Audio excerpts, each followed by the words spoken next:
Hyderabad's #1 real estate company, Sri Siddhivanayaka Property Developers. కానీ family అంతా ఒకటిగా కలిసి ఉంది చాలా రోజుల వరకు.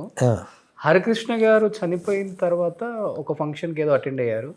మీ ఫ్యామిలీకి నేనున్నాను, నాన్న పొజిషన్లో నేనున్నాను అని చెప్పేసి ఇటు పక్క కళ్యాణ్ రామ్, ఇటు పక్క ఎన్టీఆర్, మిడిల్లో బాలకృష్ణ గారు, ఆ కథానాయకుడు మహానాయకుడు సినిమా టైంలో. ఆ తర్వాత నుంచి బాలకృష్ణ గారు అంటే ఎన్టీఆర్ అండ్ కళ్యాణ్ రామ్ ఎంత దగ్గర అవుదామని చూస్తున్నా కానీ ఫంక్షన్స్లో కనపడుతూనే ఉంటుంది కదా, ఫ్యాన్స్ కామెంట్స్ కానీ లేకపోతే మనం చూస్తున్నప్పుడు కూడా అనిపిస్తుంటుంది. ఎంత దగ్గర అవుదామని ట్రై చేస్తున్నా కానీ ఫ్యామిలీ అవాయిడ్ చేస్తున్న ఫీలింగ్ అయితే కనపడుతుంది అని కొంతమంది వ్యక్తపరుస్తున్నారు. ఎందుకు మళ్ళీ అంత గ్యాప్ క్రియేట్ అయ్యింది అంటే వాళ్ళ ఇంటర్నల్ మ్యాటర్స్ కదండి. ఈ మధ్య నాకు అంత కంటిన్యూగా ఎన్టీఆర్ని కలవటం లేదు, జరగట్లా. ఈ మధ్యకాలంలో నాకు తెలిసి ఈ 7-8 ఏళ్ళ నుంచి తారక్ నేను ఎక్కడో ఒక ఫంక్షన్లో కలవటం తప్ప ఇక అక్కడ మనం కలిసింది లేదు. సో అందువల్ల వాళ్ళు ఇంటర్నల్గా వాళ్ళ ఫ్యామిలీ మెంబర్స్కి ఏంటి అనేది ఏ రోజు మళ్ళీ మా అబ్బాయి కలుస్తున్నాడు. వాళ్ళు ఎక్కడో ఫ్రెండ్స్ అందరూ కలిసి ఎక్కడో ఫ్రెండ్ ఇంట్లో అప్పుడప్పుడు 10 రోజులకు ఒకసారి 15 రోజులకు ఒకసారి షూటింగ్ లేనప్పుడు వాళ్ళందరూ నైట్ కూర్చుంటారు, వీళ్ళంతాను సరదాగా కలుస్తాడు తప్ప మనకి ఇంటర్నల్ మ్యాటర్ మనకి సంబంధం లేదు, మనకు తెలియదు కూడా. దాని గురించి ట్రై చేయలేదా ఎప్పుడు? తర్వాత మరి మాట్లాడేద్దాం ఫోన్లో అయినా లేకపోతే కలుపుదామని. ఎందుకు వాళ్ళంతా ఒకటి అయిపోయిన తర్వాత మనకి ఎందుకండి ఇంకా వాళ్ళ ఫ్యామిలీ మెంబర్స్. అప్పుడు వేరు, బిగినింగ్ డేస్లో వేరు. తర్వాత అతను స్టార్ అయిన తర్వాత అందరూ బాగానే ఉన్నారు కదా, బాగున్నప్పుడు మనకెందుకు, మనం బచ్చాగాలం ఇప్పుడు. అప్పుడు స్టేజ్ వేరు, తర్వాత స్టేజ్ వేరు. ఓకే. సో అందువల్ల ఇంకా వాళ్ళు మనం ఏదో పొడి చేద్దాం, మనం ఏదో చేసేద్దాం అంటానికి ఇప్పుడు మనం అంతే కదా. వాళ్ళ అతనికంటూ ఒక స్ట్రేచర్, అతనికంటూ బ్రాండ్ వచ్చేసింది కదా. అఫ్కోర్స్ ఇంకొచ్చినప్పుడు మిగతా వాళ్ళతో పని ఉంటుంది. వాళ్ళ ఫ్యామిలీ మెంబర్లు మనం ఎవరు ఇప్పుడు ఫోన్లో కూడా మాట్లాడతా? లేదు అస్సలు లేదు. ఎన్ని ఇయర్స్ ఏంటి మాట్లాడేంటి? నేను తనతో మాట్లాడి నాకు తెలిసి 10 years, more than 10 years. More than 10 years. కొంచెం పెద్ద స్టార్ అయిన తర్వాత లేదు. నేను అలా వెళ్ళలేదు, దూరం అయిపోయింది. నేను వెళ్ళి కలవటం కానీ ఇది కానీ లేదు అసలు.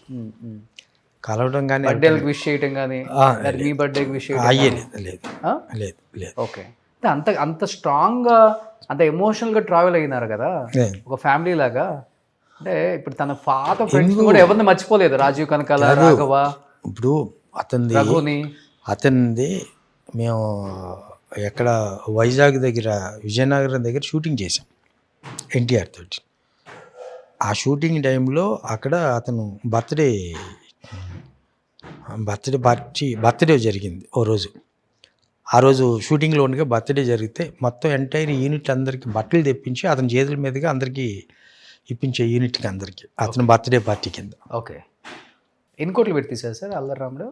అరౌండ్ 7 crores అంతే. 7 crores. అప్పుడు 7 crores. ఎంత కలెక్ట్ చేసి ఉంటుంది అప్పుడు? నాకు అది ప్రాఫిటబుల్ ప్రాజెక్ట్. ఆనెస్ట్గా నాకు హిట్ అయింది కాబట్టి సినిమా. ఎంత ఇచ్చారు రెమ్యునరేషన్ ఎన్టీఆర్కి?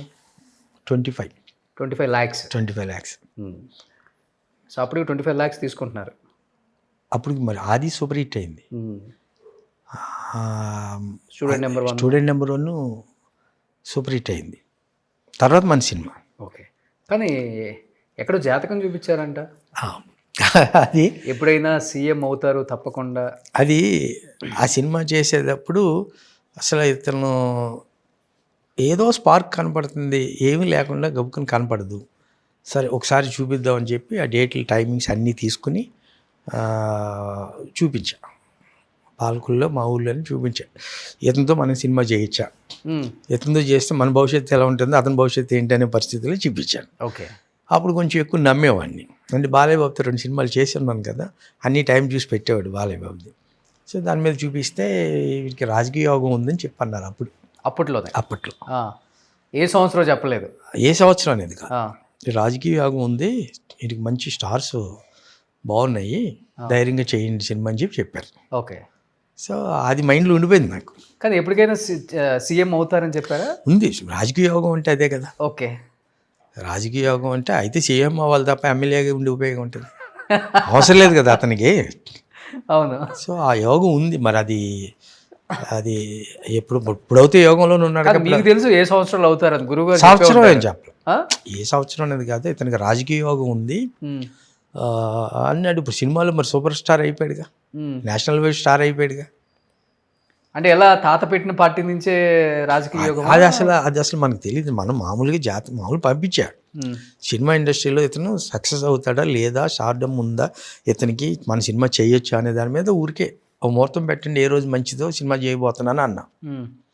ఆ ముహూర్తం పెట్టిన రోజుని ఇతనికి రాజకీయ యోగం కూడా ఉందండి అని చెప్పారనమాట. ఓకే, ఉందనుకున్నాను. చంద్రబాబు గారు తర్వాత బాగా మాట్లాడుతున్నారు ఇప్పుడే లోకేష్ గారు, ఆయన నెక్స్ట్ సీఎం అవ్వాలి మా నాన్న తర్వాత అని ఏం పెట్టుకొని ఉన్నారు కదా, మళ్ళీ ఈయనకు కూడా యోగం ఉంది అంటే వస్తే అదే పార్టీలో నుంచి రావాల్సిందే. ఇంకా కాదు, రాజకీయ పరంగా మాట్లాడటానిక నాకు ఆ ఫీల్డ్ తెలియదు.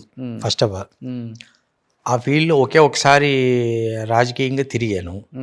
మళ్ళీ రాజకీయంగా మనకు అసలు అది మనకు కాదు, మన మెంటాలిటీగా సెట్ అవ్వదు, మన ఎవరితోటి ఇది కరెక్ట్ కాదు. చిరంజీవి గారు ఎలక్షన్లో నిలబడినప్పుడు పాలకొల్లు కాన్స్టిట్యున్సీలో ఎమ్మెల్యేగా నిలబడ్డారు. ఆయన డోర్ టు డోర్ క్యాంపెయిన్ అంతా నేనే చేశాను పాలకొల్లు నిలబడినప్పుడు.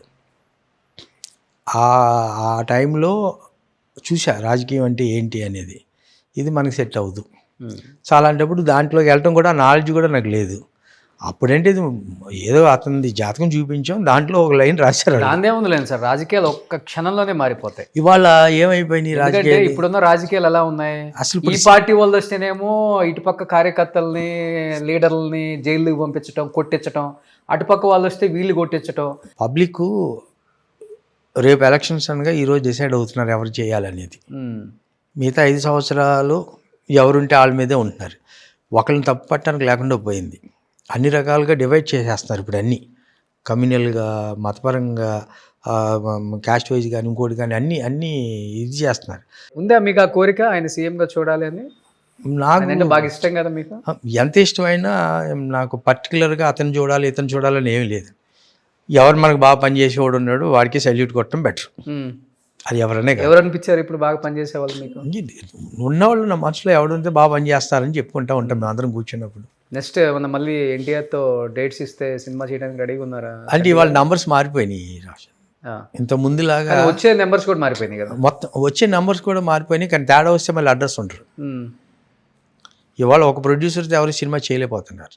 2-3 కలిస్తే తప్ప చేయలేని పరిస్థితికి వచ్చారు. ఈ రోజు ఉన్న పరిస్థితి అలాగుంది. ఒక్క సినిమా తేడా వచ్చినా, మేజర్ తేడా వస్తే పెద్ద అమౌంట్లు పోతుంది. ఇంతకుముందు ఈ మాస్ హీరోలందరికీ సినిమా ఫ్లాప్ అన్నా కానీ ఎంతో కొంత రెవెన్యూ వచ్చేది. మహావతి ఏదైనా 10%, 5%, 15% పోయే తప్ప 100%, 80% పోవడానికి ఛాన్సెస్ లేవు. ఇవాళ ఏమైందంటే 100 దాటిపోయినాయి బడ్జెట్లు చూస్తుంటే. ఆ 100 కోట్లు బడ్జెట్కి వెళ్ళిపోయేటప్పటికి ఈ తేడా వచ్చిందా తర్వాత అడ్రస్ ఉండడు. సుమన్ టీవీలో మీ పర్సనల్ అండ్ బిజినెస్ ప్రమోషన్స్ కోసం కింది నెంబర్కి కాంటాక్ట్ చేయండి.